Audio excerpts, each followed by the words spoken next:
Is Bitcoin untraceable? That's the question I want to ask you today on the Black Financial Channel. We're going to talk about Bitcoin and this idea that it can't be traced no matter what. And I'm going to present an article I was just reading in the Wall Street Journal about how the FBI was able to trace Bitcoin that was stolen by hackers in a recent hijack ransomware hack. And we're going to break all that down for you right now. So buckle up your seatbelt, get comfortable. We're going to get started on the Black Financial Channel right now.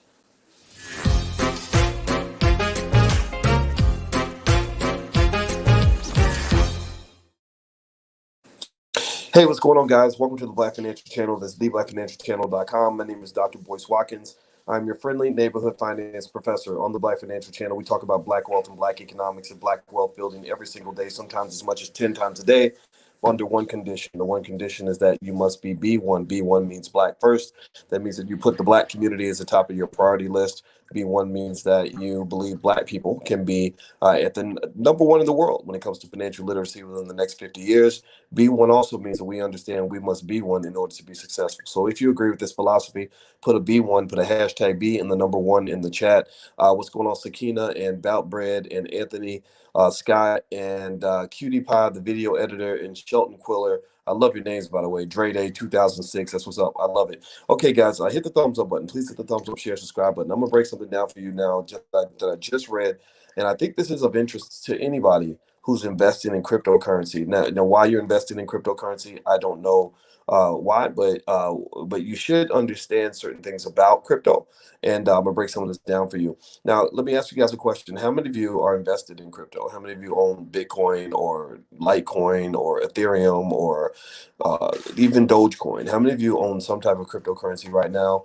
Or maybe those of you who are thinking about investing in cryptocurrency, put a yes in the chat if you are a crypto investor. Okay, all right. So let's see. I see some yeses here from Marla and Emma and Coach Dewan. And okay, good. Yeah. Well, here's the interesting thing about crypto. A lot of you may have heard about one of the benefits of Bitcoin is that it is a decentralized network. Bitcoin is known as a network that is decentralized, hacker proof, that it's also kind of off the grid. I was introduced to cryptocurrency but actually, a white guy named Mark Moss, who's a really smart white guy. He wasn't the first person, but he was one of the people that really gave me a lot of good investment ideas back in the day.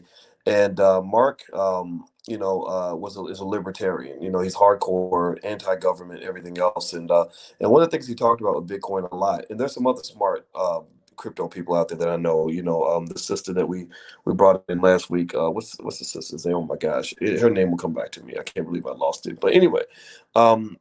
So one of the things that a lot of Bitcoin and crypto enthusiasts like about Bitcoin is they feel that it's untraceable. They believe that it can't be, that nobody can know that you're getting the money. Nobody can know where you got the money, et cetera, where you put the money. And to some extent, that's true, right? A lot of crypto is used, for some of it, not all of it, not even the majority in my view, but some of it is used for, transactions on the dark web. If you're selling hookers or weed or, well, not even weed. Weed shouldn't even be illegal, but cocaine or something, right? The dark web is a place where Bitcoin is used quite extensively. I personally believe that they're over associating crypto with the dark web in order to destabilize it. I think that those who have an issue with Bitcoin as a competing currency are pretty much trying their best to connect it to criminal activity, which I do not agree with because you can connect fiat currency to criminal activity too. I mean, Pablo Escobar carried a whole lot of dollar bills, but that don't mean dollar bills are a bad thing. But here's the thing. One thing that I'm not completely sold on is this idea that Bitcoin and crypto is completely anonymous, that it can't be traced. I don't believe that. And I believe that that traceability issue is going to become even more murky over time because the feds are always watching. The feds always, whatever you think you're doing that's slick and don't know, nobody knows. The feds are always watching, and the technology is always getting better, and they're always flipping, crypto enthusiasts and hackers to their side, who will teach them how to get into the blockchain and find out what they need. So one example is an article that I was just reading in the Wall Street Journal. You guys are welcome to read it.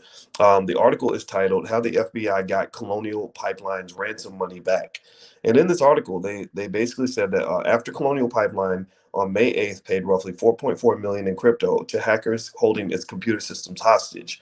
The FBI followed the digital money. Over the next 19 days, court records show, a special agent watched, pay attention now, watched on a publicly visible Bitcoin ledger as hackers transferred 75 Bitcoins to other digital addresses.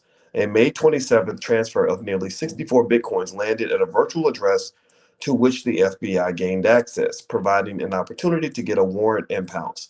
Now, by the way, I'm reading this article. Give me a yes in the chat if you can still hear me. Give me a yes to make sure I'm still coming through because I'm switching screens on my phone. And so they said on Monday, the Justice Department said it had recovered some of the cryptocurrency, equaling about 2.3 million of Colonial's original ransom.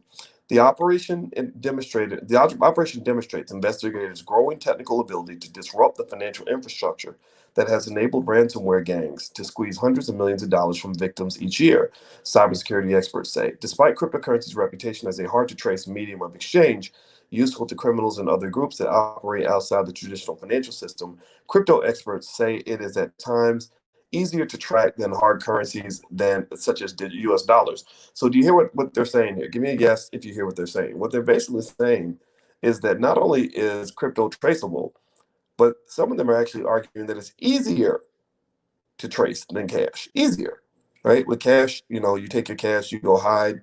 If you want to give it to somebody, you meet them in a private, undisclosed location. You hand them a briefcase full of money, and that's it. And as long as there's no, nothing, no invisible ink on the money, and they haven't traced the serial numbers, you're usually okay. But we know with money they do all this stuff, right? But with crypto, they're basically saying that they're able to really track a lot of this stuff, and this actually worked in this particular case with the ransomware situation with Colonial Pipeline actually supplies, I think, a big percentage of all the gas and oil for the entire Northeast. So here's what's interesting. Here's what I'm processing here, right? um it's almost like, to me, it sounds like a weakest link kind of theory where we know that these addresses, with crypto, you've got the digital wallet, which has an address, right? And then you've got the private keys that you cannot access the digital wallet without the private keys, right? Nobody can get your digital wallet if they do not have the private keys. So I see holes in the system all over the place. I see holes that can be hacked all over the place. Because here's the first big hole. Pay attention. You hear me now? The first big hole in the whole Bitcoin crypto system is the fact that the blockchain is public. Give me a yes or no if you knew that the blockchain where all the transactions, every transaction, every transfer of every Bitcoin in the entire history of Bitcoin is publicly available. Give me a yes if you knew that. Did you know that just from the jump, that you can't move in silence with big amounts of Bitcoin? You can't. That right there is a type of market transparency that allows people to even predict where the price of Bitcoin might go based on what the whales are doing. They can tell you that they'll say, we don't know who it is, but somebody just sold $100 million worth of Bitcoin, right? So the blockchain itself is public. That right there is the first step. They're like, okay, so you're supposed to be moving in silence, like the G in lasagna. Like Lil Wayne used to say in that song, remember? The G's move in silence like lasagna. How you gonna move in silence when every move you make is public?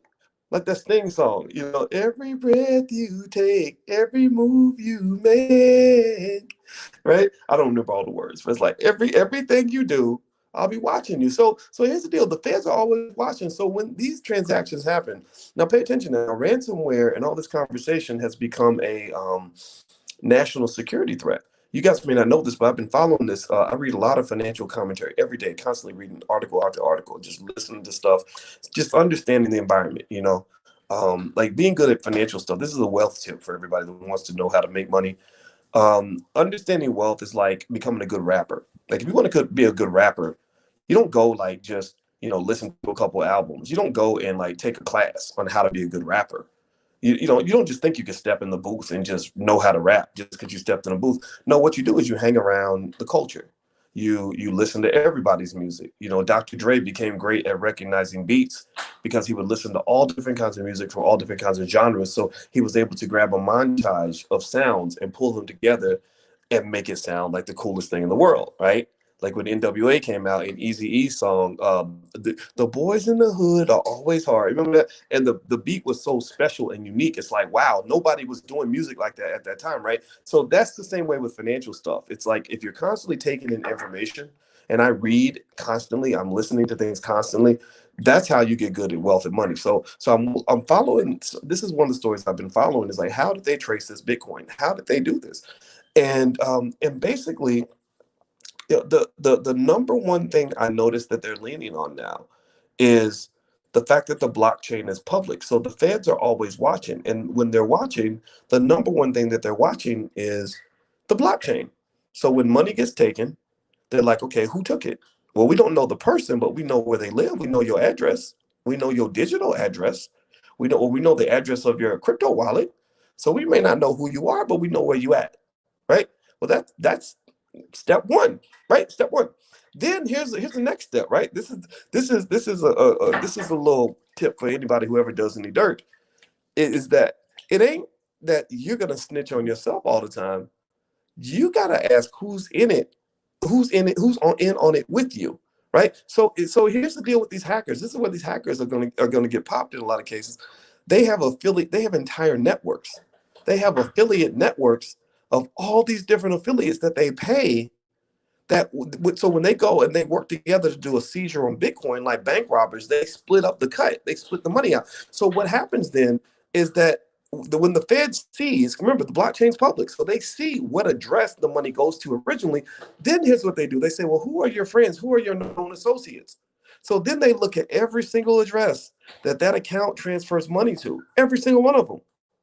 Now, mind you, they still don't know who the people are yet, right? We haven't gotten to that point. But do you really think, I mean, pay attention now, do you really think you could do some shit that's like internationally illegal, some stuff that would get you sent to prison for 80 years and have 30 different affiliates that you're sending money to, and then affiliates that they're sending money to because you don't know who they're sending their money to, and really truly think that you're not going to have a weakest link? You really truly think you ain't going to have one snitch in that pile? That's why I tell you guys, I'm just telling you, just point blank, period. If you ever do anything that you don't want anybody to know about, don't tell anybody. Like, keep that to yourself because you probably won't snitch on yourself unless you're like one of these dumb young rappers that writes a song about how he killed somebody last week. Assuming that you're not in that category, you shouldn't do it because I know cops, right? My dad was a cop. And one thing that the cops said is that they solved a lot of murders because some guy would go kill somebody, then he would fall in love, and he would, in the middle of his pillow talk with his girlfriend, would tell his girlfriend, baby, I got something I've been trying to get off my chest. I gotta just tell you about this. Yeah, I shot the guy. And it was an accident. I didn't mean to do it, right? And she's like, oh, that's okay. It's okay, baby. You can tell me, right? And then the minute she catches him with another girl, boom, she goes straight to the cops, right? So basically, what I would say to you is, at the end of the day, keep it to yourself, right? So these networks are going to have problems because of the fact that they are a network. So effectively, the FBI. Here's the last piece. This is the last piece. I haven't even gone through the whole trail of logic on this, right? So the next step on that is, so you got a whole network of affiliates that you're paying money to, a whole network of affiliates. All these affiliates have received Bitcoin that is illicit, that's illegal. The FBI is watching the blockchain, which is a public ledger. It is very public. You can't keep something private if the first thing you do is you publicly announce anytime money is being transferred. That doesn't make any sense. How can you be private and public at the same time? It doesn't make sense, right? And then the last step is, pay attention now. They at some point, do you give me a yes or no? Do you think that at some point any of these affiliates is going to try to convert that Bitcoin into cash? Like, what's the point of having a whole bunch of Bitcoin if you can't actually like get the money in cash eventually? I mean, sure, okay, if Bitcoin was a currency where you could, buy pizza, pay your rent, and do all these other things just by sending money out of a Bitcoin address, that's a different world, right? That's the world. That's not the world we live in right now. We do not live in a world where everybody takes Bitcoin. Bitcoin at some point typically is going to have to be converted into cash for people to be able to use it to its full utility. Bitcoin's number one criticism is that it doesn't have much utility. It cannot be used for cash. So when the minute you convert even one penny of that Bitcoin into actual money, then boom, they got you. They got you because now you're dealing with the banking system, right? Because they control the cash. So I don't really, honestly, between us, I don't really know. I can't really see how they can expect to keep all this private. I really don't. I think at some point you're going to see these problems for these hackers get real big. They're not going to stop though. I know that the dark net, dark web, whatever the company is that did the hack, or whatever the network is that hacked these Colonial. I know that their servers got shut down. Their servers got shut down. So what it does is in a way it reminds me of what the tech companies did to the Republicans.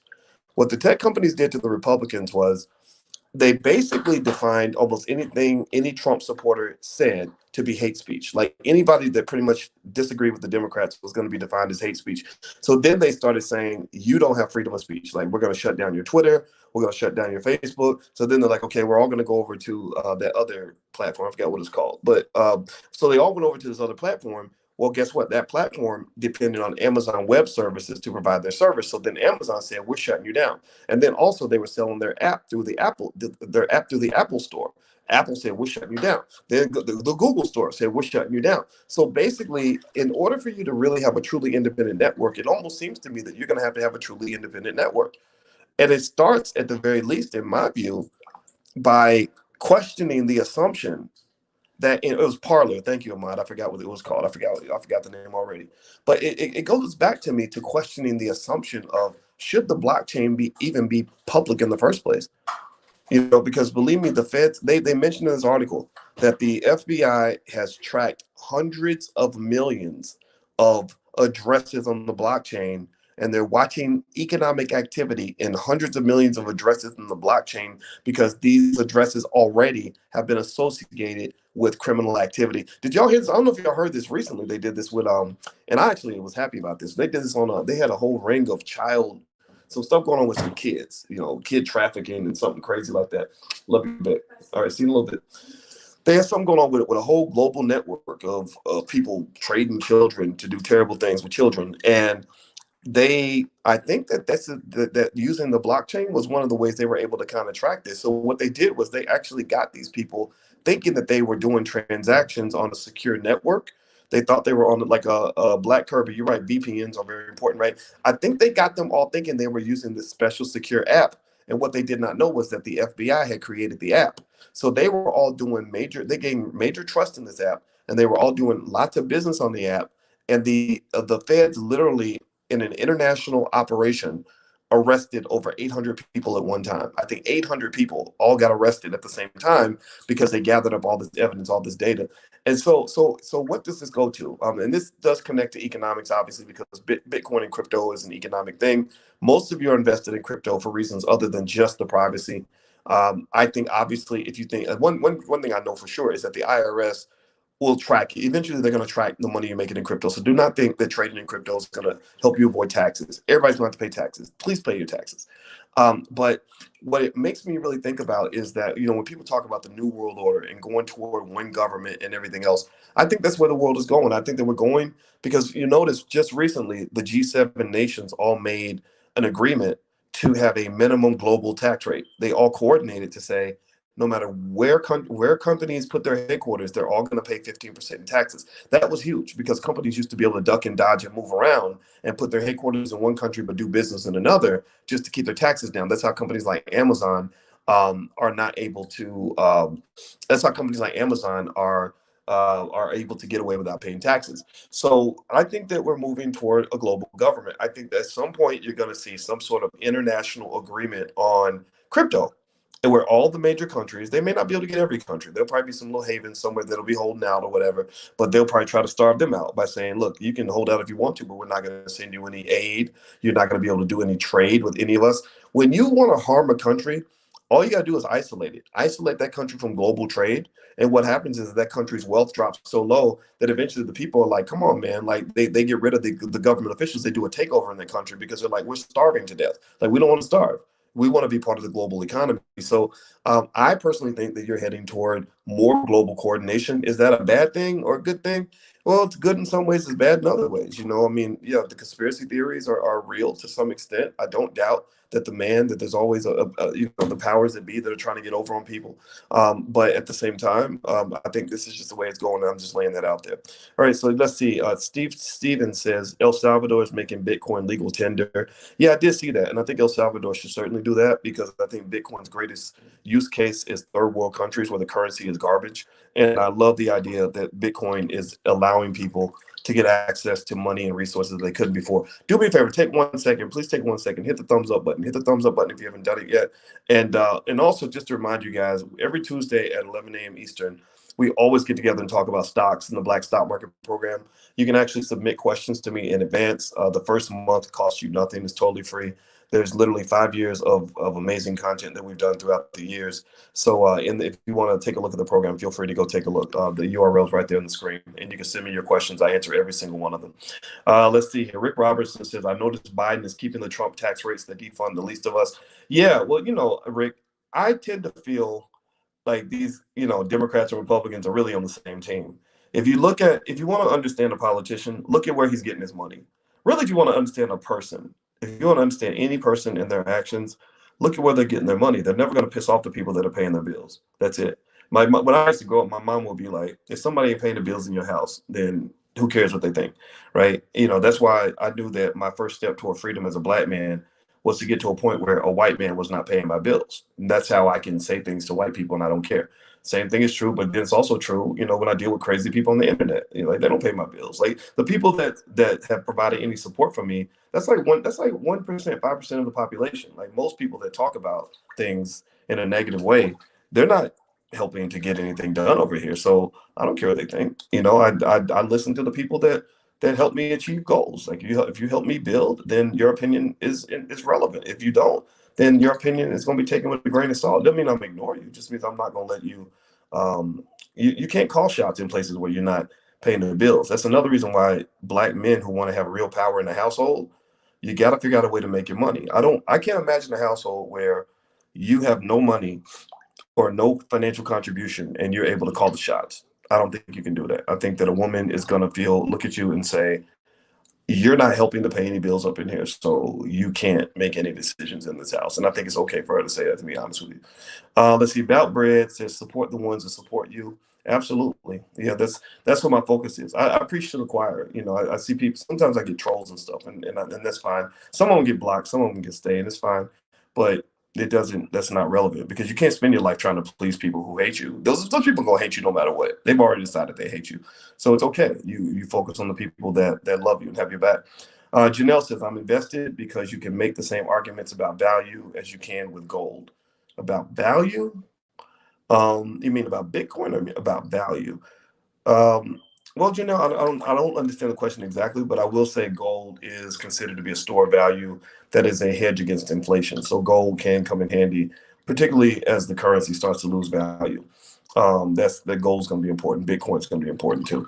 Dr. Littlejohn says, learn how to use VPNs. I think that's a good point. I think virtual private networks are definitely a good thing if you care about your privacy and stuff like that. I'm not as big on VPNs, but I don't doubt anything that he's saying about that. Let's see here. Mix your crypto so it's anonymous. Okay, so Dr. Littlejohn knows what he's talking about. So much respect. Noble Lies says, never get your money where you get your honey. Never get your money where you get your honey. Don't know what that means exactly. I gotta think about that one. Can't you get the money and the honey from the same place? Or what if money is your honey? Or what if your honey is providing the money? Very deep. Gotta think about that one. Steve, in the coming years, privacy coins will be the last man standing with peer-to-peer atomic swaps. Yeah, I think so. I think you might be right about that. Let's see. Let's see here. All right, so Dr. Littlejohn says, you don't know what the hell you're talking about. Stick to your lane, dude. You're misleading the people. Well, that's kind of a hater comment. Why don't you just share your opinion, bro, instead of just trying to come crap on another black man? I didn't attack you, man. Just chill out, homeboy. You're being heard. You don't have to be a jerk. Let's see here. J-Man, don't poop where you eat. Now, that's true. Biggie told you that. He said, don't. Well, I think he said, never sell no crack where you rest at. The translation is don't crap where you eat. Let's see here. Circuit Masters VPN only blocks your location. They maneuver around it. Yeah, I don't doubt. Here's what I think about the feds and the CIA and the FBI and all that. They typically, I believe historically, if you look historically, they tend to have access to technology that is ahead of everybody else. And they don't tell you what they can do. They make it national security. So you're thinking that there's things that they cannot accomplish, whereas they might have figured out how to do those things. They just don't tell you because they don't want the criminals. They don't want to blow up their spot, right? So they don't want the criminals to know that they're able to track them because you don't want to give away your position. Okay. Let's see here. Let me keep going. Read more questions. Feel free to pop a question if you have a question. Just be respectful. Dr. Littlejohn had to get mean. I was listening to you, man, until you started coming in like a jerk. That's not very nice. Let's see, because I don't disrespect you, so you don't disrespect me, man. We everybody type the word respect. If you believe black people can respect each other and disagree, type the word respect in here. I want people that know how to be respectful. Not, like you ain't gotta compete with me, man. If you're looking for attention and you want me to send people to your YouTube channel, Dr. Littlejohn, I would gladly say, hey, everybody go hear his point of view. Why would you come and attack me in order to try to get your name out there? Like that's something that a lot of people do. And I can't lie. I mean, when I was younger, I would have thought about doing something like that, but I think that is just not, it's not cool. You don't have to do that. Like, I'm not a guy who's going to crush you to make myself feel better. I've helped a lot of black people who had no platform, help them get out there. There's a lot of, even some people who don't even like me now, who disagree with me. I've helped them get out there. And that's because I really want to help you. I want, but all I ask for is respect. That's it. Just respect me and I'll respect you. But you come in here talking all crazy, like acting like I don't know anything about what I'm talking about. Well, I've got 30 years of experience that disagrees with you. It doesn't mean I know everything. The first thing you learn as a scholar, if you're a good scholar and a good teacher, the first thing you should understand as a teacher is that you don't know very much. The first sign that you actually understand things is to understand how little you actually know. Because then you've started to gain some perspective on how big the universe of knowledge actually is. So the more I became a teacher, the more I learned how to shut up and listen because I don't know all the answers, right? So anybody who comes here and act like they know everything, blah blah, I'm like, well, you probably don't know everything. And as a person who has a whole lot, who's probably read a lot more books than you on this topic, I'm not gonna sit here and say I'm smarter or better than you. I'm just saying, come on, man. Like I don't do that. So why would you do that? Why would you even act like you know everything? Like, so don't be the guy in the room who thinks they know everything. That's not healthy or smart. All right. So let's see here. Let's see. Okay. Tanya Lee, we don't have time to disrespect each other. We have bigger fights. Yeah, go disrespect the white man. You ever notice how certain black people, we have more smoke for other black people than we do for white folks? And if I ever do that, it's okay if you say, "Come on, boys, let's focus on white people," because I actually would like to talk more about white supremacy. So I can't even talk. I could probably be accused of being guilty of that. So all of us are overcoming post-traumatic slave disorder. I mean, not just the people in the chat. Me too, I'm sure. Let's see, Rodney Sykes. Do you respect Candace Owens? I can listen to Candace Owens. Um, I respect Candace for doing what she does the way she does it because I get her point of view. I think with Candace Owens, the problem I have is when you're constantly bashing the Democratic Party on behalf of the Republicans, just because you know how to destroy something doesn't mean you know how to build. There are a lot of people who know how to destroy, who can critique the hell out of something or another person. But that's very different from actually doing something better. So Candace, when you listen to Candace's commentary, the problem I have with Candace is um, that she's typical. She's very typical in the sense that even I know a lot of black Republicans who don't like Candace Owens because I know the difference between a black Republican who really wants what's best for the black community versus the black Republican who is simply caping for the Democrats. I mean, so I'm sorry, it's caping for the Republican Party. Like you got black folks who are getting paid by the Republican Party. I think Candace is in that category. She's getting compensated by the Republicans to attack the Democrats and to use racial trauma as a weapon and a vehicle to allow her to attack Democrats, and so Republicans can win elections, so they can be the ones to ignore black people instead of the Democrats. That's very different from somebody like, say, I don't know what's the sister's name, Angela Stanton. Angela Stanton is a black Republican. She'll wear a Trump hat, but Angela will stand up for what she believes in, and Angela has a strong belief in supporting the black community, defending black children, and putting black people first. Well, if that's where you at, I don't care if you're a Democrat or Republican at that point. I consider you to be an ally.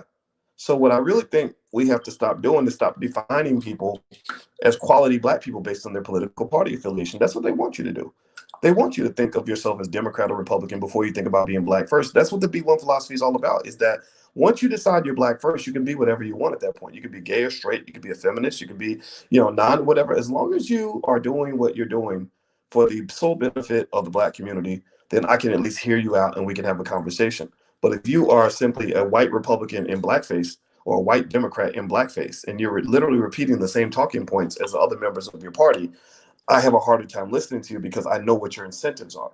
I mean, Candace, I mean, you could even mention the fact that she didn't even care enough about black people to even marry a black man. Her husband's not black. Now, don't get me wrong, I got relatives in my family who didn't marry a black person. But you can't tell me anything about relating to a black man if you didn't marry a black man, or relating to a black woman if you want to go marry Becky. Like I think that it's about sort of where you are actually putting down your resources and where you're putting down your energy. If you're putting your energy in the black community, then that gives you more authority to speak on certain things. So those who sacrifice for black people, meaning that you loved a black woman and committed your life to a black woman, or you've raised black children, or you have, brought money into the black community, then those sorts of things I think give you more credibility. So if you were to ask me and say, well, what have you done, boys? What are you doing? You up here just running your mouth. What have you done? Well, I taught 1 million black people how to buy their first share of stock. That's going to be massive. I've done the math. That's going to lead to a multi-trillion-dollar increase in black wealth within the generation. Many of you in this room right now, type a yes in the chat if you were in this category. Many of you in this room have more money in your pocket. Your life is better financially right now because of something I've said in the past. Give me a yes. So every now and then I ask you guys this question because I need those who benefited to speak up. I don't want you to just be quiet, right? So give me a yes in the chat if you have more money in your pocket because of something that we've talked about. I ask this question at least twice a week because I want to make sure people know we're not just here yapping. Number two, I committed my life to a black woman. Till death do you part. I publicly stated my love, unconditional love for a black woman, and said she's the top of the pile. Like Becky cannot compete. Becky need not apply. I love black women, and this is the black woman I picked. I honor her. I honor this family. What else? I'm dedicating my time every day. All the hours of my life are spent raising black children so they can be effective citizens in the black community, so they can grow up and become entrepreneurs and leaders and intelligent black people, right? What else? I put 300 to about 250 to $300,000 into Dr. Claude Anderson's Powernomics Corporation. I've done that. Like I've written checks. A lot of people say they love Powernomics. A lot of people say they love being black. But a lot of these celebrities that say they love Powernomics, they never wrote a check to the Harvest Institute or to the Powernomics Corporation. So there's, and I can keep going. I can really keep going. And I ain't even counted, 10,000 videos I've done training black people on different topics, or 10,000, 5,000 articles I'm sure I've written over time. I'm not even counting all that because a lot of that's just talking. I'm talking about things I've actually done with my money, like, grassroots, that have been successful. Even people who now, for whatever reason decide I hate Boyce Watkins. If you look at those people's histories, many of those people wouldn't even be here if I had not said, okay, you know what? Let me help you out. Let me back you up. Go on my YouTube channel. Say your thing. I'm not going to stop you. Okay, so that's what it is. All right. So Star says, I don't understand how anyone can watch this dude. Isn't it funny how somebody can make a comment like that, but they're actually watching me? I think that's so strange to me. Like if I don't want to watch somebody, I don't watch them. Like, so you might want to think about that. Let's see here.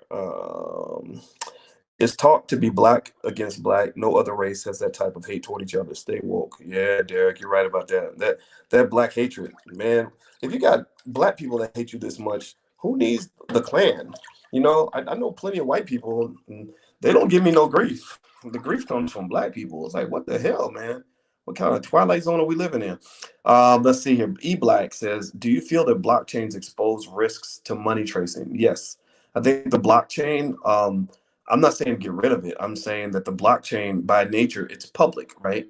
So, but yet, so it's like the interesting thing about the blockchain, which I think is brilliant, by the way. I think the blockchain is gonna be around for a while. The interesting thing about the blockchain is that it's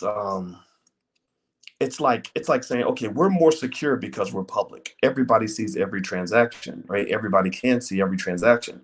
But then they're simultaneously saying, but we're also private, right? You're very private. You can do what you want and take your money. Nobody knows. So I think that that's an interesting contradiction that I'm still seeking to understand, is how you can claim to be, claim privacy as your strong suit, but also being public is a strong suit. Like, how can you be public and private at the same time? I mean, I know it and I see it, but I don't know how those two things can coexist. Let's see. Don says he's a plant for the white man. Are you talking about somebody else in the comments? I hope you ain't talking about me. If I was a plant for the white man, man, I wish they would give me some money, because white people ain't paid no bills up in here for a very long time. Let's see here. And if you talk about, again, you talking about Kwame Brown, I mean, he made $64 million playing in the NBA. I wish I had $64 million from white people. I do a lot of stuff with that money. Let's see. I thought about the same thing. Him watching you, talking about others watching you. I don't know what that means. Let's see. LA, Detroit. Definitely have a greater insight on black money from the doctor's videos. Good. I'm glad I could help you, LA, Detroit. Montelier, much respect, Dr. Boyce. I respect you too. All right. So Dr. Littlejohn says, when you're misleading facts to the people, that should be confronted. Yeah, I mean, you can confront it. You can disagree. Just don't be such a prick about it, man. Why you gotta be a jerk, bro? Like I did not go to your channel but you should start a YouTube channel. Seriously, you should, because then you would actually understand what happens when you're trying to be helpful and people say stupid stuff. It's just not cool, right? So I want you to go start a channel. In fact, Dr. Littlejohn, if you go start a channel, I will tell people, everybody who thinks I might be wrong, go to Dr. Littlejohn's channel and hear his point of view. I have no fear of an alternative perspective as long as we can be respectful. Can we be respectful, Dr. Littlejohn? Can you at least give me that? If you can't give me that, then you're not. Then you might be a plant. You may not be a real person.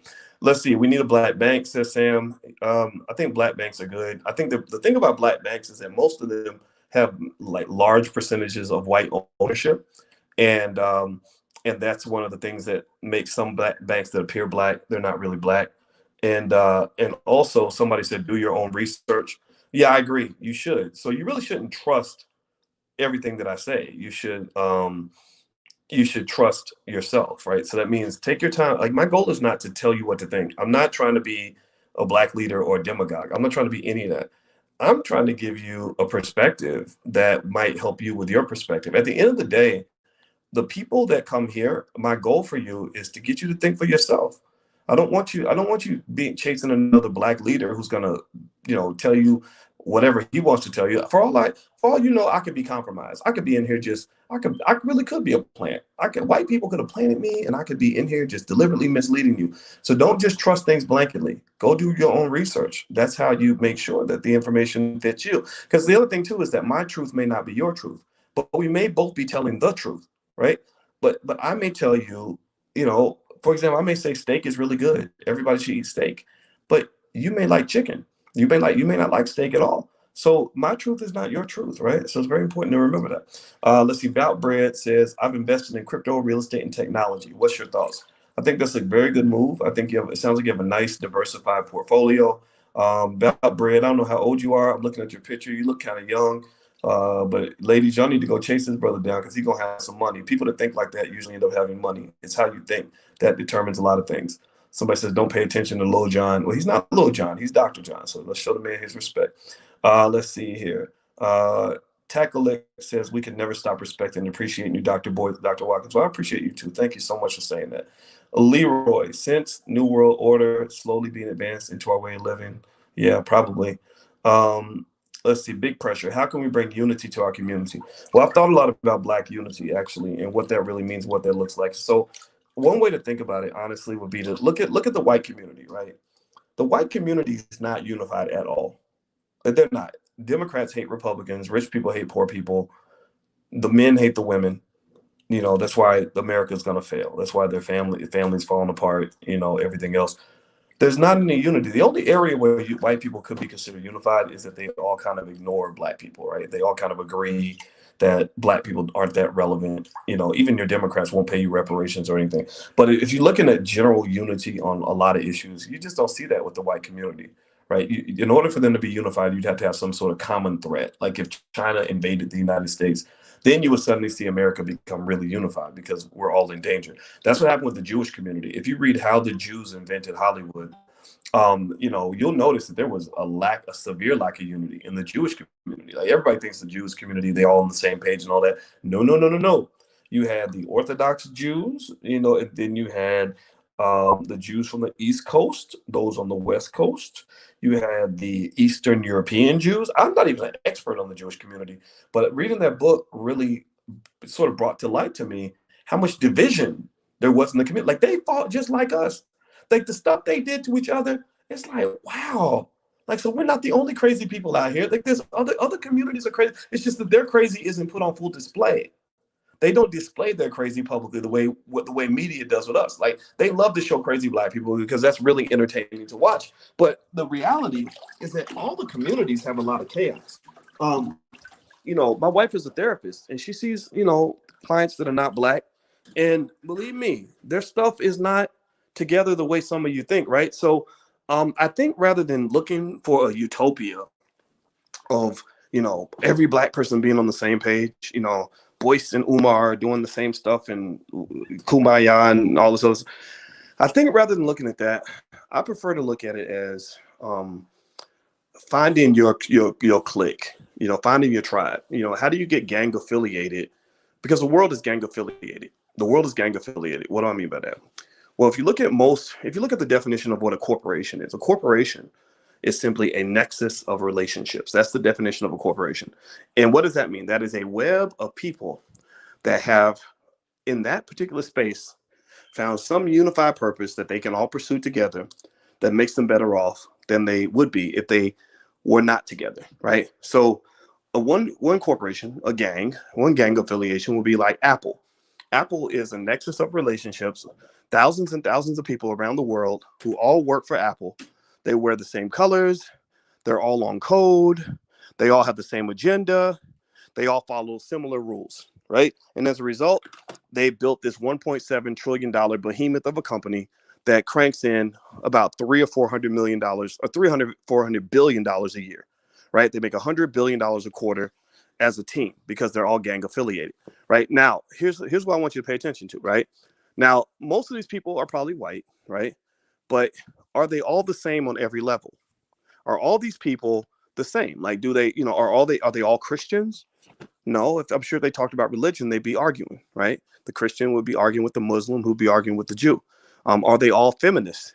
No. If they got together, the feminists would say men suck, and and then the men would be like, some of the men, the toxic men would be like, no, women are terrible, and and pimps up, hoes down, and stop simping, like you have your extremes in that area, right? Or LGBT people would have an issue with straight people. Democrats definitely have an issue with Republicans. But here's the thing: pay attention now. I want you to listen. This is a high level thought. A lot. I want to talk to the people that get what I'm saying. At the end of the day, their agreement is very basic. It says when you're in this space, you can be whatever you want, as long as you're Apple first, as long as you're A1, like the steak sauce. They're Apple first. They're A1. So it's like you could be whatever you want to be when you walk out that door. You can be a Christian, you could be gay, you could be straight, you could be a Democrat, you could be a Republican, you could be whatever you want to be outside that door. But when you walk in that door, you have to be A1, Apple first, right? That means that Apple has to be at the top of your agenda. And then you could be everything else, because that's the only way you can achieve a common goal. So think of this space in the same way.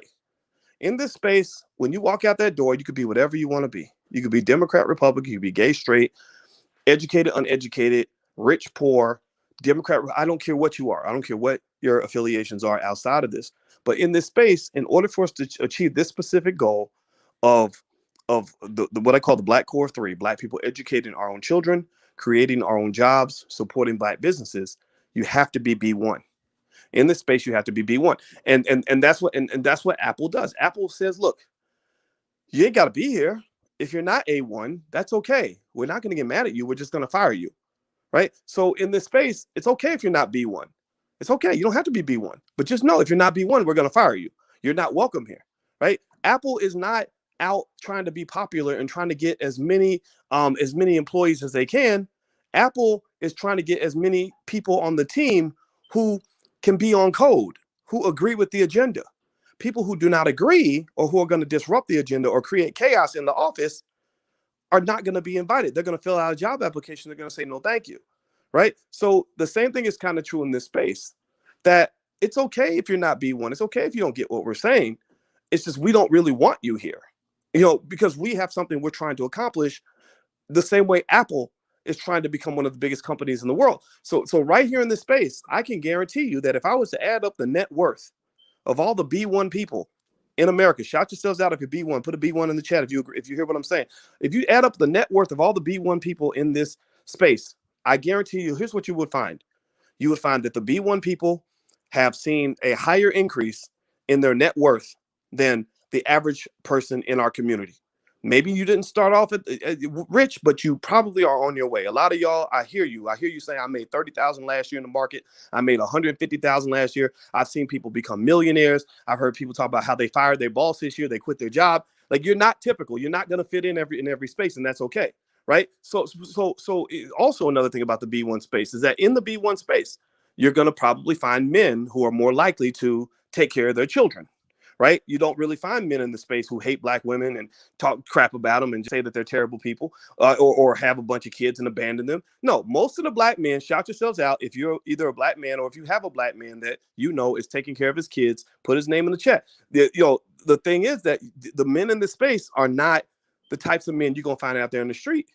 Just like Apple employees, the average Apple employee is probably a little more technical savvy than the general population. The average Apple employee believes in Apple's philosophy a little bit more than a person who's outside that door. The average Apple employee probably has a higher income than the typical person because they're working for a company that's winning. They're on the team that's winning, right? So the thing is that with B1, what I'm really proud of in this space is that the people in this space, you can talk to all the shit all day that you want. You can say whatever you want about the B1 and elitists and with this and with that.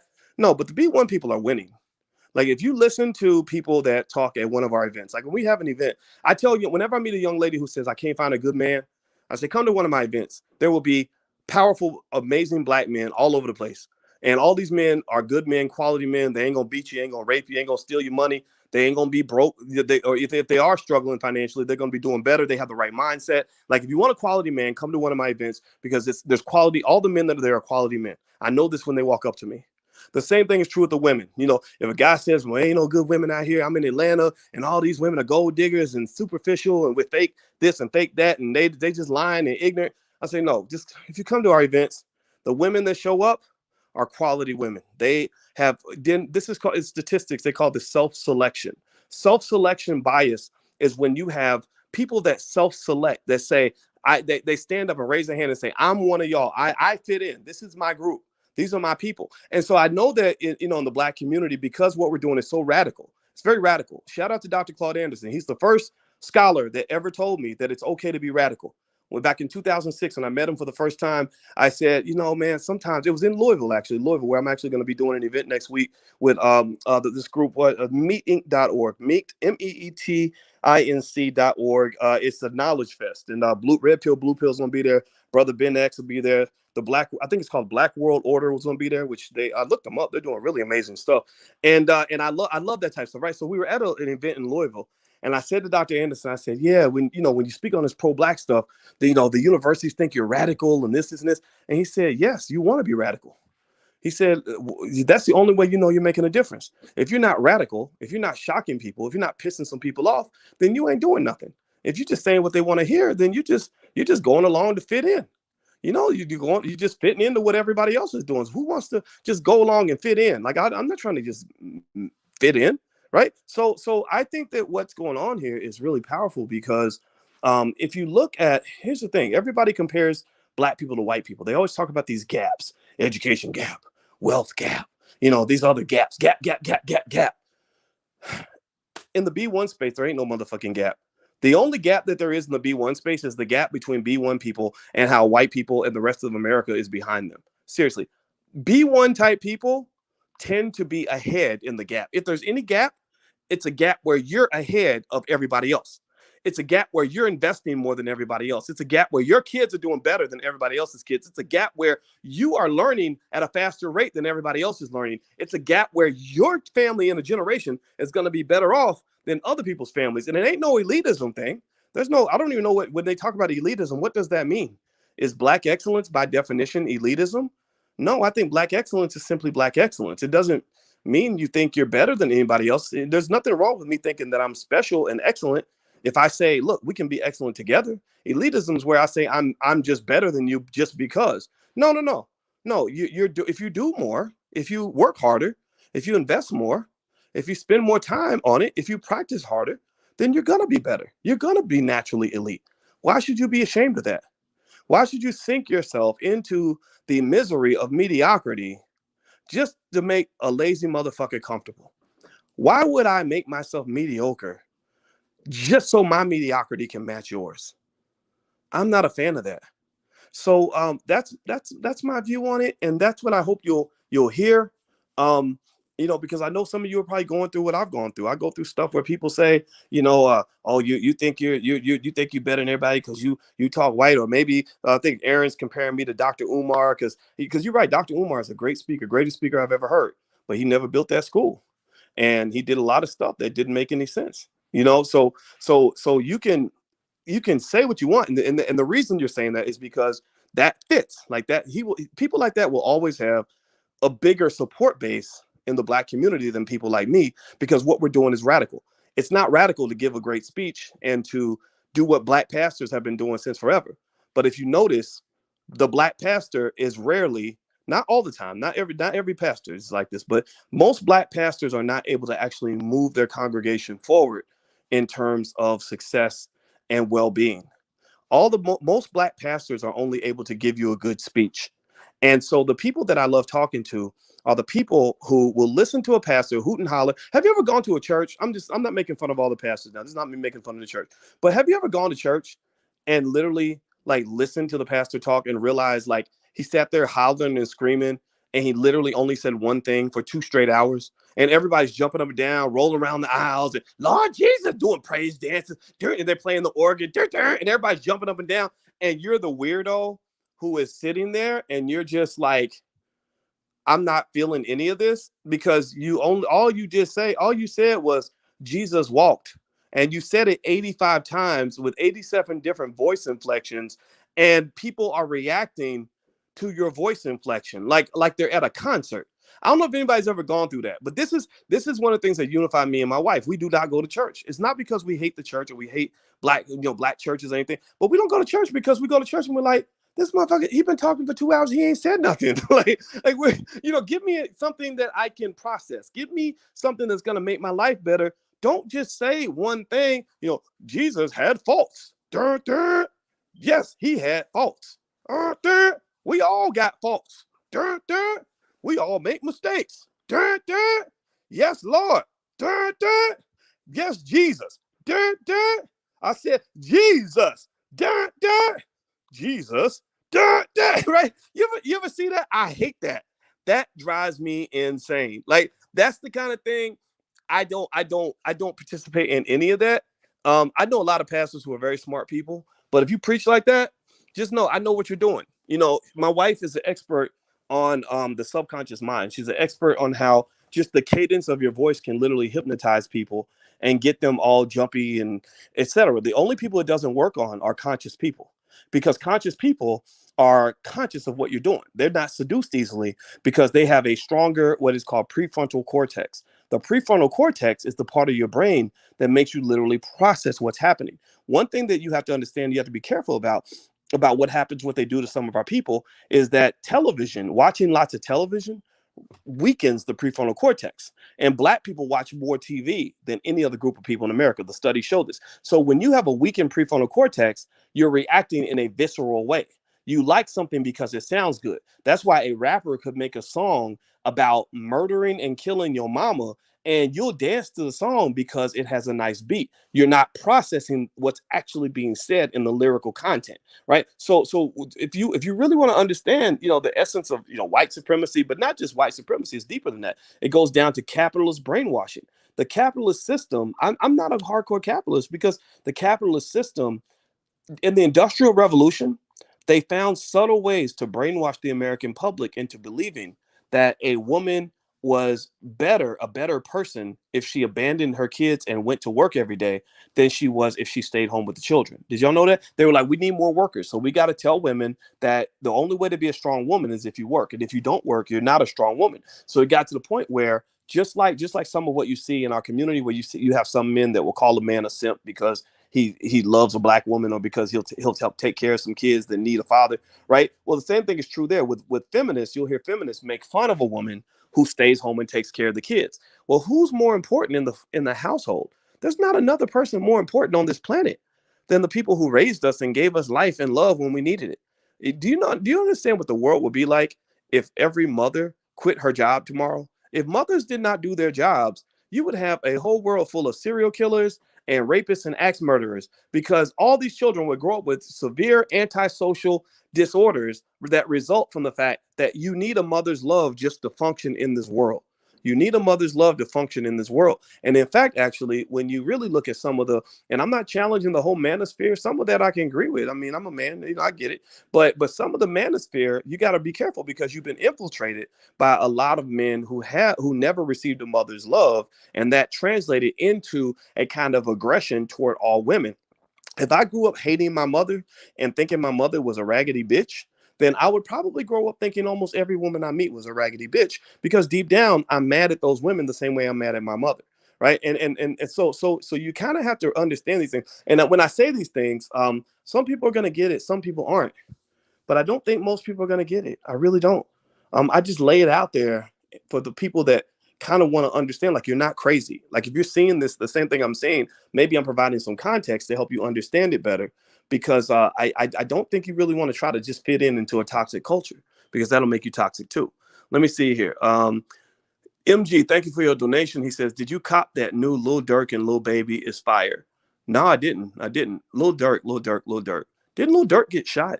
Is that one of the rappers? I know Lil Baby. I don't think he got shot. And what's up with these black men calling themselves Lil? Why black men gotta be little? Why can't you be Big Durk? No disrespect. I ain't gonna talk about Durk. I ain't dissing no rappers now. But I'm saying, like, what's this, like, Lil this and Lil that? And Lil Baby, like, you're a grown man. Why are we a baby now? I don't get it. Maybe that's probably the part where I'm just old fashioned. Like, I don't, back in the day, anybody remember back in the day, like, if a man was rapping, he wanted to be big. Like, I'm gonna be Big Boys, I'm gonna be Big D, Big John, Big Billy. I don't want to be little. I don't get it though. I don't get it. Let's see here. Somebody says some dudes can't even cook. His father is Big Dirk. Okay, is that his name for real? Let's see here. Somebody about Bread says I'm 35 and I appreciate your thoughts. Yeah, man, I'm really proud of you. I think that the way you what you just described. I'll say this, like, ladies, if you really like men that are forward thinking economically, just ask him about his thoughts on money and investing and all that, and just listen. Like, don't talk, just listen and let him talk, and let him kind of tell you what his thoughts are. Like, so if he's forward thinking, like if he's got plans, and he's also, look at his actions too. If he's got actions that are consistent with his plans, he's probably going to be successful. Also, when he gets money, if the first thing you think about money is that money is something that's supposed to be spent, then people like that tend to be broke. They tend to spend a lot, right? But if he thinks of his money, like when I get my money, the way I think about money is, first thing I think about money is I invest it. When Alicia and I went to go buy a car about 2 weeks ago, we got a new car, and there was a lot of nice cars, and we could have got the car we wanted, but I was like, I saw a car that I really liked. It was this really nice Navigator, like 2021. I was going to get this Navigator, and I saw the price, and I was like, I don't really, this money, I could take this money and flip it, by investing it. So instead of getting the 2021 Navigator, I got a 2018, and it wasn't a Navigator, it was an Infinity. And it was like, I did that not because of affordability. I did it because I started thinking about opportunity costs. I started thinking about what would happen um, if I took this money and spent it on a car instead of taking this money and putting it into my investments. So typically a man or a woman that's going to end up having money is a person where you're thinking invest first, spend later. But if you're thinking spend first, invest later, then that's a problem, because what happens is that if you spend first, then usually you run out of money before it comes time to invest. If you just invest whatever's left over, a lot of people don't have anything left over. But people that are thinking invest first, they don't have a lot of money to spend. Like, there's a lot of times where where your bank account may be empty because you're constantly investing. So you can't spend, because every time you get money, you're thinking, oh, I can add this to my stocks. Oh, I can buy some more crypto. Oh, I can get some more real estate or whatever. Right. So if you hear that, usually successful people live by a certain culture and a certain code that predicts their success. Like, you could have talked to me 25 years ago. I swear to God, people that knew me 25 years ago, some of them still listen to me now. They think I'm crazy, and I know I am. I probably am. But they'll tell you 25 years ago, I was kind of the same guy. I'm 49. I'll be 50 this month. And when I was 25, I have articles I used to write about race and racism back when I was 25 at the University of Kentucky. Some of them are still on the internet, I think. And a lot of people, I was weird then too. Even at 25, I did not, it was like either if I was part of a group, either I was the alpha of the group or I wasn't in the group at all. I never pledged a fraternity. No disrespect to anybody that's in a fraternity or sorority, but every single fraternity invited me to pledge, and every single time I was like, no, I don't think I want to do that because I don't want to pay. I don't need to pay money to be part of a group. That didn't make sense to me. I didn't understand that. And then when I joined a group, I got to take orders from these people that I don't even know, who are probably not qualified to lead me to anything successful. Like, you're not qualified to lead me to the place I want to go. I wanted to go to a place that a lot of black men don't go. I wanted to be extremely highly educated. I wanted to be extremely wealthy. I wanted to be extremely powerful. I wanted to be extremely successful. I wanted to be extremely happy. And that doesn't come with any blueprint. There's no fucking blueprint for how you can really hit the extreme. The blueprints are for people the blueprints will help you like get a nice job, or help you fit into a group, or help you have a regular life. And I think that's okay. But I didn't want to have a regular life. So everybody who doesn't want to have a regular life, that's the kind of stuff you have to custom design. You got to custom. It's like a car. Like when Shaquille O'Neal goes to get a car or a suit, he can't go to Men's Warehouse and get a suit. Shaquille has to get his stuff custom made because he's trying to live as a man that's 7 feet tall, probably about 300 pounds, 350 pounds by now. So he's got to get everything custom made. So some of you that really want to be big, like if you're really trying to go through life and be 7 feet tall, 350 pounds in terms of your success, economically, educationally, or otherwise, you've got to design that. That's got to be custom built. Do you get what I'm saying? Do you understand what I'm saying? That level of success has to be custom built. It does not come in some sort of like little package where it's like, oh, just go to this public high school and get a bachelor's degree, and then you can go get a master's and maybe become a dentist. Like, no, that's not. Mm-mm. And when I talk to my kids about their future, we don't talk about none of that stuff. We don't talk about like what job you want and what, well, you can do this career and you can get you get a good job. No, we talk about endowments. Like, okay, here's how, if you invest this amount of money every month, and you do this until you're this age, you're going to have this much money. And then when you have this much money, you can flip that and start a business where you'll be the CEO and you'll be the boss. And we don't even talk about the educational part. I just assume that somewhere along the way, um, the family culture will kick in. The culture of the family is you read and you get knowledge based on what it is you're trying to do. So whatever you're trying to do, your education should be custom designed. It can even be something simple and stupid. Like right now, for example, I've really been having fun playing Call of Duty. And by the way, I'm gonna put my Twitch channel up here if anybody wants to come and hang out. Because sometimes me and the guys just talk. I love just hanging out with the young guys and talking about life and everything else. And so we started playing Call of Duty, right? And I was really terrible at it. There's my Xbox ID if you want to follow me. Or actually, I'll put my Twitch. There's my Twitch channel. So follow me on Twitch. And it's like I was terrible at Call of Duty. I was really bad, and I didn't want to suck at it forever. So you know what I did? I spent a lot of time watching YouTube videos on how to get better at Call of Duty. That became my new hobby. My wife thought it was hilarious, but I was like, I need to do something other than the stuff I've been doing because I've been such a workaholic most of my life.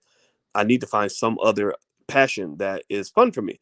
So I didn't want to play and be bad. So I just studied and studied and studied and started following YouTube channels and everything else. And now I'm better. I'm still not that great, but I'm better.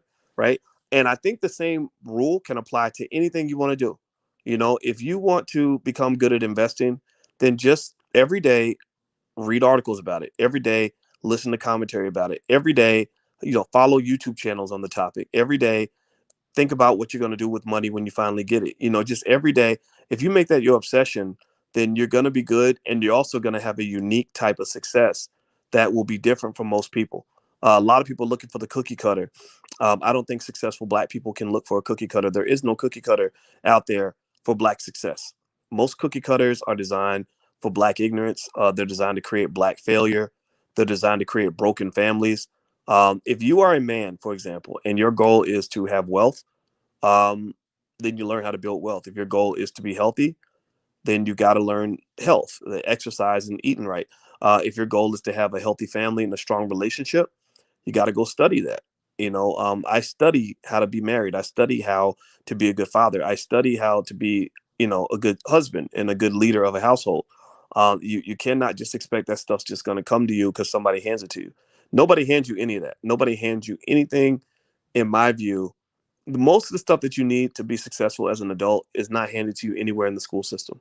None of it. I think a person who's self-educated and self-trained on all the things that matter to him is going to be more successful than the person who goes to a public school that just sends you through a bunch of standard curriculum. Let's see here. Okay, being an alpha starts with the physical, and then after the physical, it's mental strength. You must have both. I don't think that's true actually, because remember, you've had a lot of great leaders that were not big, tall, sturdy men. The mental strength can make you as strong as a guy that's physically strong. So I wouldn't assume it's always the physical, because you look at somebody like Judge Joe Brown. He's an older man, and he's not physically strong, but he's very mentally tough. Dr. Claude Anderson is not physically strong, but he's mentally tough. And these guys are alphas. Kenny Gamble, another guy that I love, that's like a mentor for me. He's not physically strong because he's older, but he's got a lot of wisdom and a lot of wealth and power, right? So there's various ways. Typically for men, alpha status tends to be defined by some type of strength in at least one or two areas, right? So it could be physical strength, right? You could just be the biggest, strongest guy in the room. That works really well till you're a certain age. Like Farrakhan was really big, was really a strong man. Like he bench pressed hundreds of pounds up until he was like 60 years old. But then he still remained an alpha, but he remained alpha in a different way. It wasn't built on these sort of things that young people might measure, like how many women you got or how big you are. It was built on the fact that his name and his legacy and his power went beyond. It came into the room before he even arrived, right? But then he would get young guys that believed in him that would then be the muscle, right? So when you get older, you don't have to be the muscle when you're older and you're the OG. You have young guys that will be the muscle for you. So like when I go places, I'm not trying to act like I'm 25 years old, but I got security that can whoop anybody's ass in a second, right? I got big guys around me now, but I don't have to be the big guy, right? Because I'm the brains of the operation. I'm the power. I provide a different type of power. So typically, alpha status is measured by it could be physical power, particularly for young guys. It also can translate to economic power, intellectual power. Like if you're the smartest guy in the room, then you can take an alpha status, as long as you're competing on intellect. It could be wealth. I think I said, wait, did I say? Oh, wait, I said, what was it? Economic power, intellectual power, physical power. What was another type of power? Sometimes just social power. Sometimes just being famous and popular can be a big deal, or maybe even other subtle types of intelligence, like comedy. Like when somebody's really funny, I think the reason women are attracted to men who are funny is because even comedy reflects a type of intelligence, right? And then what's the last one I was thinking about? Oh, and just confidence. Like I think confidence is a big deal. Because you have a lot of people that are very strong that are scared, right? So if you have confidence, I think that can allow you to emerge in the alpha status, but you got to know what you're doing. So if you think about that combination between like balls and brains, you have some men that'll have all the balls but none of the brains. Guys like that get killed. Right? Guys like that have all the ball. It's like when I play poker. Poker is a great game of strategy, psychology, and math, right? So you have to have balls to play poker. Like when you play poker and you go into a big hand where all your chips on the table, you got to be ready to lose and you can't be scared, right? But you also have to have brains. You have to know when to pick your battles, when to back away, and fight another day. You have to have strategy, right? So guys who have all the balls and none of the brains get killed. Just like in poker, when I see a player, like I'm really good at poker. I've told you guys that, right? I've won tournaments with 1,000 people in it, right? So if you see a guy that has all the balls and none of the brains, that person's easy to take out, because that at that point, that's a person with ego. That's a person that is just like, I'm going to fight you just because I want to fight, just to prove myself, right? I'm trying to prove to you and to the world and to myself that I'm a fighter, right? But that guy, unfortunately, that's built on an insecurity that says I have to show you what I am, right? But the guys who really have it don't got to show you nothing. Like Magic Johnson, when they told Magic that he wasn't going to be allowed on the Olympic team when he got AIDS and everything, Magic said, "I do not need a committee to tell me I'm a great basketball player. I already know that." Right? So guys who already kind of have it, they ain't got to show it. Like guys, people that got money, a lot of those people, you'll never know they have money because they don't really need to prove to you they have money. They're comfortable with the money they have and they know they have it. Why do they need you to validate that? Right. So in poker, the players that have balls are easy to take out because they're just throwing their balls around and trying to confront everybody, and people like that eventually lose. But then you need brains, right? So if you have brains but no balls, then that means you're going to be scared of every fight. And so if you are constantly scared, then people can smell that out too. If you're a coward in poker, and I know that you're scared to lose your chips, then I can intimidate you. I can scare you off of every hand by simply like roaring like a lion, basically laying down big bets or whatever, and that'll make you back away. So the perfect combination is to have balls and brains and to know how to switch gears. Like, so my advice to any young man that's listening is learn how to switch gears. Like, learn how to switch gears in your life, right? Like, learn, okay, when it's time to go to war, right? And don't be scared. Once you decide you're going to go to war, go to war. And going to war isn't just confronting and fighting other people. Going to war means going to war for anything you believe in. It might mean going to war with your weight. Like I'm declaring a war on obesity. I'm gonna lose weight no matter what. Ride or die to the end. I'm gonna do this, right? You made that decision. You go to war. Going to war for your woman. Like, I'm gonna go to war to make this relationship work no matter what. I'm gonna do everything I can to make this happen, right? Or it might mean going to war with another person, right? But then when war can be avoided, then avoid the war, right? Be man enough to say, I really know I could probably beat you in a fight, but I really don't want to have to do that, because even if I beat you in this fight, we're both gonna bleed.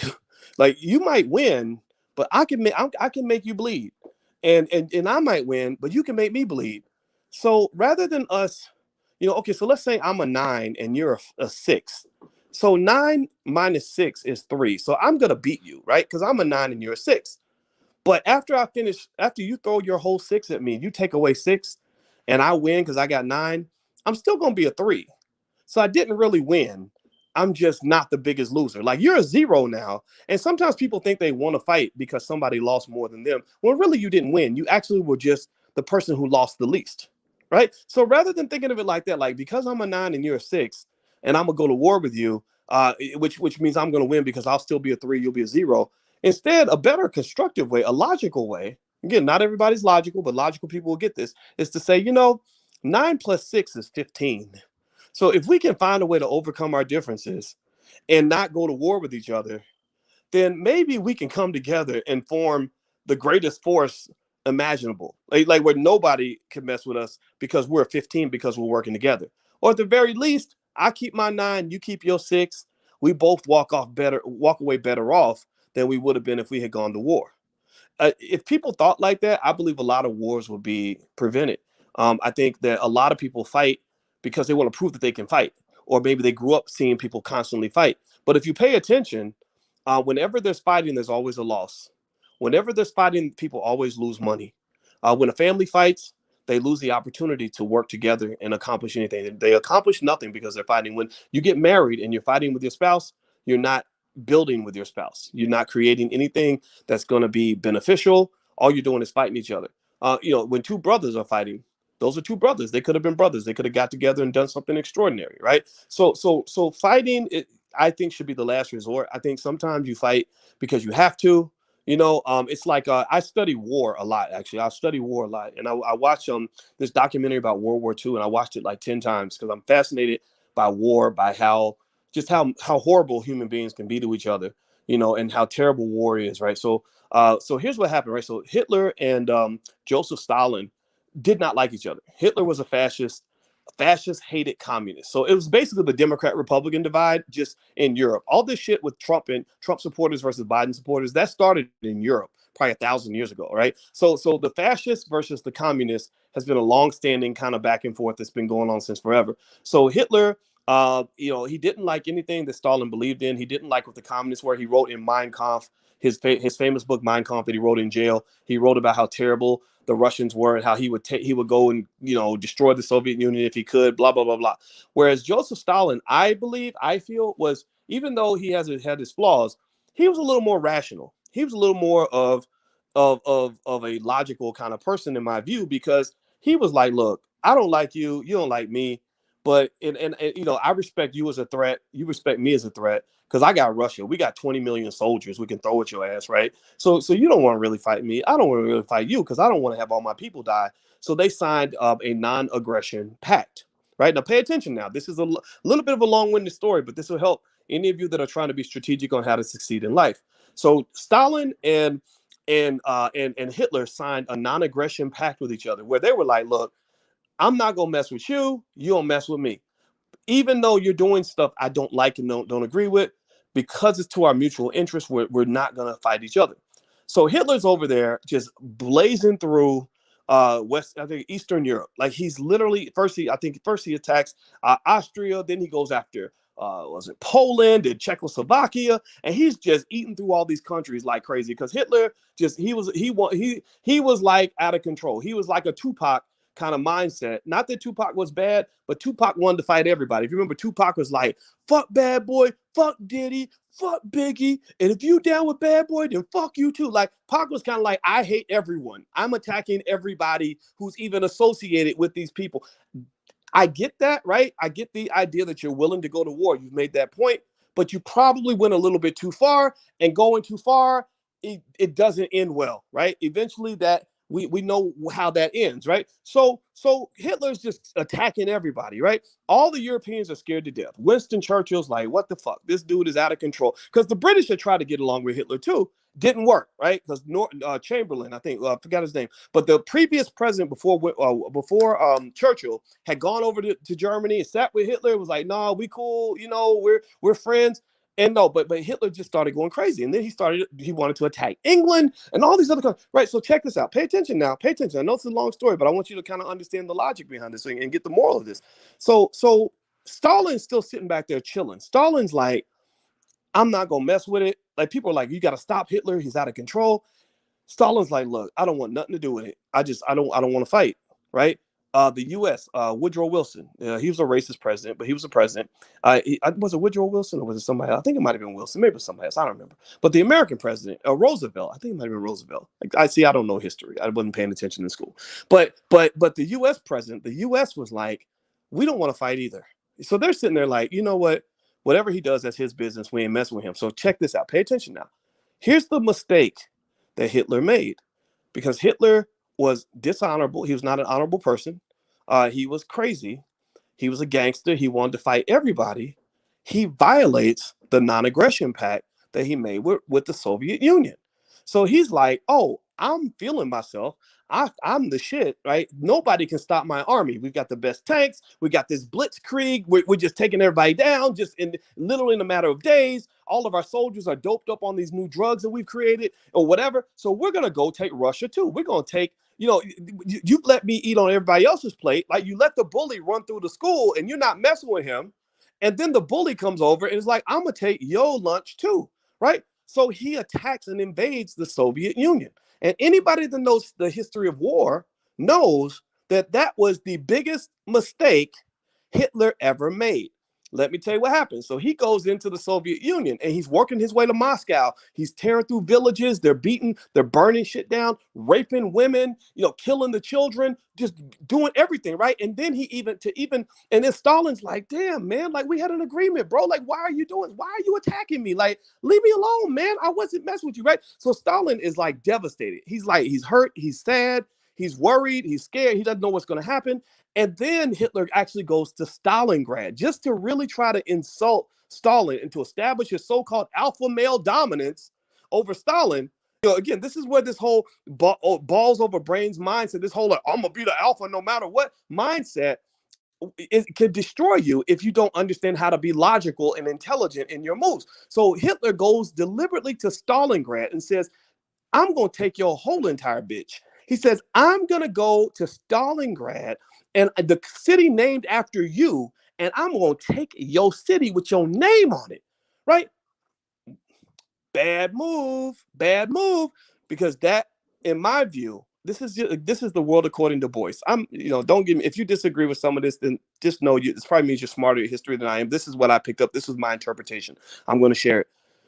This woke Joseph Stalin up. So Stalin said, okay, you want to play like that? I tried to be nice. We tried to be cool. I wasn't messing with you. Okay. So you know what Stalin did? Stalin sent 1 million troops to Stalingrad, and then he sent 1 million more, and then he sent 1 million more, and he sent so many troops that he beat the living shit out of the Germans. And then the Russian winter hit the Germans. They weren't ready for that. So they had all their soldiers spread out because they're trying to fight everybody. So your resources are spread too thin. And they're out there in frozen ass Russia and fighting on enemy territory with no supplies, no nothing. And because again, because they had this like we gonna fight to the death with type of mindset, and Hitler would not let his troops even come back because they were like this no surrender kind of thing. Again, ego. Ego will destroy a man. Just don't let your ego destroy you. So because of ego, they refused to give up. So they lost the bulk of their army right there in Russia. And then when the generals finally started to disobey Hitler, when they told Hitler, like, man, fuck you, fuck your great vision for this empire, we're going home, we're leaving. No, the Russians like, oh, no, come back here, bitch. No. You want to fight? Okay, let's fight. Because by that time, the Russians had produced thousands of tanks. They had millions of bullets and guns and millions of soldiers. So they said, no. Not only are we not going to let you go home, we're going to chase you all the way back to Berlin. And we're going to do exactly to you what you did to us. The same way you came through our villages and you raped our women and burned down our shit and killed our children. Oh, we're going to do twice as much to your people. We're going to burn right through Germany, and we're going to fuck up everything that you ever loved because you created this kind of hate. You made us hate you. We were cool. We weren't messing with you. We didn't do anything to you, but you had to come and pick a fight because your ego was so big that you got greedy and decided that you somehow thought that kindness is the same as weakness. You understand? Some people, there's men out here like this. I know guys like this who will be very polite to you, very kind to you, because they don't want to go to war with you. But then you poke at them and you poke at them and you poke at them. You're like, oh, well, you being nice. Oh, only a punk is going to be nice. Oh, you being nice. You must be a simp. You must be. Y'all know who I'm talking about. Some of y'all are in this chat. I know because I was like that. Like, okay, you can mess with me. But the minute you spark something, it's like, okay, I'm about to show you what you messing with. You have crossed that line now. Now it's time. Now it's on. And so what I kind of so what I learned from this is that in that particular situation, the biggest mistake Hitler made was he didn't have the humility or that is required to engage in strategic thinking. Just because you're strong, that does not mean you got to beat the shit out of everybody within a 100-mile radius. Right? Just because you have power doesn't mean you got to walk and with a big stick and whop people upside the head with it.